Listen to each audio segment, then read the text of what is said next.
As you all know, I'm not really a great Photoshop user. I do most of my work in Lightroom, but recently I discovered a technique that has been quite helpful with some of the flash portraits that I have been doing. So I want to give a small demonstration of that technique with this shot that I took of Frank. Apologies to Frank for using this portrait as an example. But what we're going to do with this is the original file that straight out of the camera, and as you can see, we've got an area of shiny skin, and this can be a problem in a lot of lighting situations, but it's something that we can really work on to reduce using a technique called frequency separation. I really don't know the theory behind this, but I can show you the method. So what I can show you here, because I've already worked on this one, is the end result is going to be this. It's going to be just a reduction in the shininess and replacing some of the area without colour with a little bit of background skin colour, and it's something that you've just got to balance yourself to your own taste with the shot. So we'll go back to the original image. So we're going to have to work in layers and create a few layers. So first thing we're going to do here is we're going to create two additional layers to this. So we're just going to duplicate the background layer. So we can do that by dragging it down to this little icon down here and then drag it down again. And we have got two layers of the same shot. So the first one here, we are going to create a blurred image. So we're going to rename that blur. And this one is going to be texture. So we'll rename that texture. Okay, so we're going to turn that one off for the moment. I'm going to work on the blur first.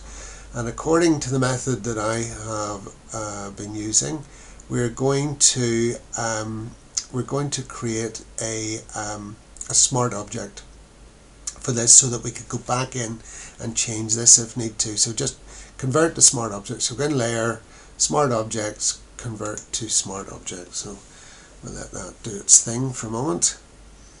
And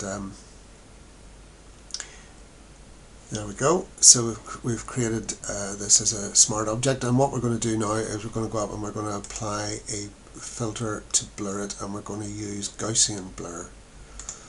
Now you can see the immediate effect on this. We've blurred the image, and what I've got here is a radius of about 24 pixels. What we want to do is actually introduce blur. You can see that we've got preview set here. Introduce blur that will take away the detail but leave behind a sort of a color map of the image, and generally it's going to be somewhere around 20 or 25 pixel radius. I think I had that set somewhere around there, 23. So we've not got any detail, but we have got our color map. So that is our blurred layer. And then we're going to go back to turn on the texture layer. We're going to go on that, and we're going to go up here and we're going to do a thing called apply image. And we're going to go up to apply image, and we're going to, these settings are quite important. So what we want to do is we want to work with the blurred layer. You've got a selection here, so we want the blurred layer. We leave that. We want to the blending mode is set to, by default to normal, but we want to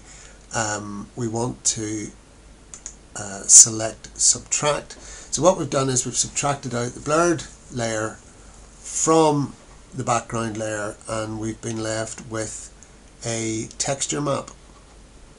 It's quite greyed out. Now the thing about this, these numbers are very important. It has to be a scale of 2 and an offset of 128. That's quite important for this, and leave these other things unticked for the time being, and we're going to OK that.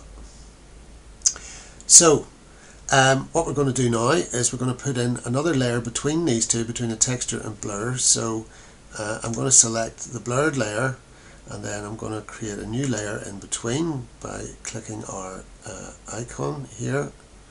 So we've got our new layer.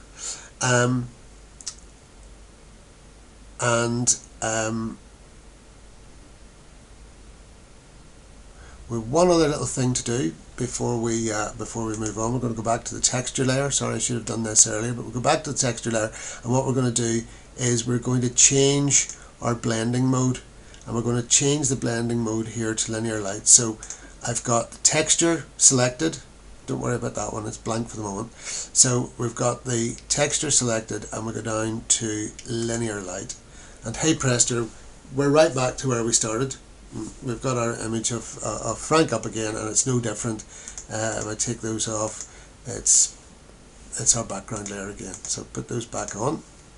Right, now we're going to go back to this blank layer that we created, and we are going to select a brush tool, and we are going to select a soft brush. I've got this here, quite a soft brush, pixel size 200, and hardness sitting around 70 or so, but you can vary that depending on the image.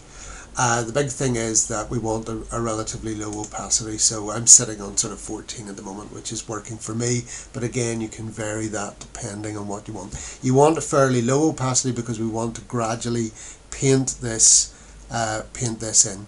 So what we need to do is we're going to paint in some colour.